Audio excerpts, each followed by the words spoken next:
Arnie Engels is done. The deal is confirmed and the fee has been revealed, and it is a big one for Celtic. We have also got a suspension blow ahead of Tuesday's Champions League clash with Lask, a bombshell update on a player Celtic spent £5 million on, Kyogo speaking for the first time about why he turned down a return to Parkhead, and Martin O'Neill defending Callum McGregor after questions were raised about his future. Huge morning, let's get into it, but first make sure you like this video and subscribe to the channel for more Celtic content. Alex Oxlade-Chamberlain will miss Celtic's Champions League playoff against Lask because of a suspension carried over from his time at Besiktas. His last appearance in European competition came in the UEFA Conference League, when he was shown a straight red card after lashing out at Lugano winger Renato Stefan. Both players were dismissed in the incident, but Oxlade-Chamberlain's ban has followed him to Glasgow and now kicks in at the worst possible moment with the first leg at Celtic Park on Tuesday night. It is another delay to the start of his Celtic career in terms of meaningful minutes. He sat on the bench for the wins over Dundee and Kilmarnock and is yet to play a competitive minute this season. The suspension rules him out of both legs against Lask entirely. There is still real uncertainty about where he fits into O'Neill's thinking. He played a role in last season's title win and scored his penalty in the Scottish Cup shootout win at Ibrox, which was one of the standout moments of the campaign. But his involvement dropped significantly once the run-in arrived, and the club has continued to search for midfield reinforcements throughout the summer, which tells you something about how O'Neill sees the squad. At 33, there is value in having his experience around. Once the Lask suspension is served, he will still be part of the European squad going forward. But for Tuesday night, Celtic go into one of the biggest games of the season without him available. Now for the main story, as Arne Engels is leaving Celtic for West Ham United in a deal worth £22 million, with the transfer confirmed and the Belgian midfielder now completing his medical. Sky Sports Germany journalist Florian Plettenberg broke the full details, reporting a done deal between the two clubs. Engels will sign a contract with West Ham until 2031. Augsburg, the club Celtic signed him from, are entitled to a 10% sell-on clause worth around €2.6 million. For Celtic, this is a major piece of business. They brought Engels to Parkhead for around £11 million and have now sold him for £22 million, doubling their money on a player who gave them 7 goals and 8 assists in a title-winning season. It is exactly the kind of transfer model this club should be operating. Buy smart, develop, sell at a profit. The timing is the difficult part. Celtic face Lask in the Champions League playoff first leg on Tuesday, and O'Neill has acknowledged the situation. He said he would ideally have loved Engels to stay and complete the 2 games before moving on, but admitted that was never going to happen once West Ham made their final move.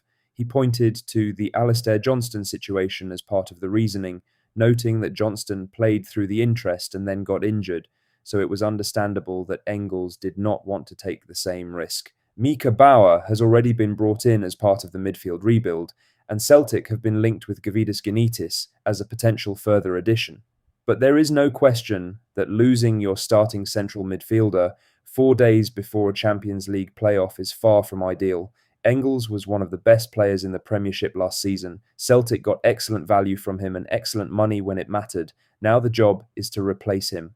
In other news, Michel-Ange Baliquisha is set to leave Celtic after managing just 273 minutes across his entire time at the club, with Belgian journalist Sacha Tavolieri reporting that a departure is now expected. The clubs believed to be monitoring the situation include Monza, Basel and Elversberg. No agreement is yet in place, but Tavolieri is clear that Baliquisha's time in Glasgow is coming to an end. Celtic paid around £5 million to bring him from Royal Antwerp. He had a genuine reputation coming in, with 30 goals and 17 assists in 145 appearances for Antwerp, along with Champions League and Europa League experience. He was tracked for nearly 2 years before Celtic finally moved. What happened at Parkhead was a story of momentum that never arrived. Brendan Rodgers barely used him, Wilfried Nancy barely used him, Martin O'Neill has not included him in either of the opening 2 league matchday squads this season. 3 managers have now seen the same player and reached roughly the same conclusion.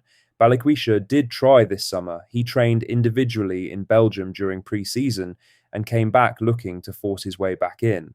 But with Celtic having added Casper Ho, Camilo Duran, Haissem Hassan, and Mika Bauer to the attacking options, the door became narrower rather than wider. He still has 4 years left on his deal, which means Celtic are under no immediate pressure to accept a bad offer. But the club will want to move this one on, and Baliquisha himself deserves a fresh start somewhere he will actually play football. £5 million, 2 starts, 273 minutes. It is a difficult set of numbers to look back on. In other news, Kyogo Furuhashi has spoken publicly for the first time about why he turned down the chance to return to Celtic in January when Martin O'Neill tried to bring him back to Parkhead on a short-term loan. Kyogo was at Birmingham City at the time and in good form in the Championship.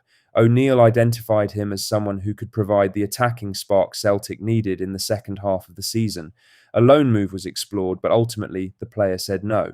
Speaking to Record Sport, Kyogo explained his thinking. He said, "I was very happy with the offer at that time. However, at the time, my main priority was to re-establish myself at Birmingham." He also spoke about his feelings towards Celtic, making clear there was no coldness behind the decision.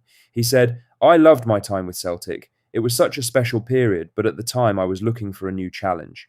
He also acknowledged the fans, saying, "I'm very sad that I may have broken some hearts. However, I'm not retired. I believe there will be a time where we can all meet again. All great things with Celtic." His spell at Birmingham was eventually cut short by a shoulder injury that required surgery. He has since moved to LA Galaxy in America to start a new chapter. Kyogo spent 3.5 years at Celtic and scored 85 goals, winning 8 trophies during a remarkable stint. The January door was closed, but he has left it firmly open for the future. Lastly, Martin O'Neill has backed Callum McGregor and dismissed suggestions that the Celtic captain made demands about the calibre of signings being brought to the club. Questions had been raised earlier this summer about McGregor's future, with reports suggesting he wanted clarity on whether Celtic's ambitions matched his own. O'Neill addressed the topic directly on Celtic Player, making clear he does not believe McGregor is the type to make that kind of demand. He said, "I've said this before about clubs matching players' ambitions.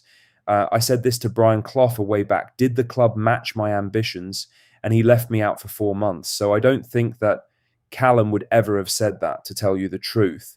And if he did, I would have found it a bit strange. He's not that type of lad." O'Neill added that he believes McGregor simply wanted to understand where the club stood with him personally. That's all the latest Celtic news for today. Make sure to hit that like button, subscribe if you haven't already, and drop a comment below with your thoughts. I'll see you in the next one. Hail, hail.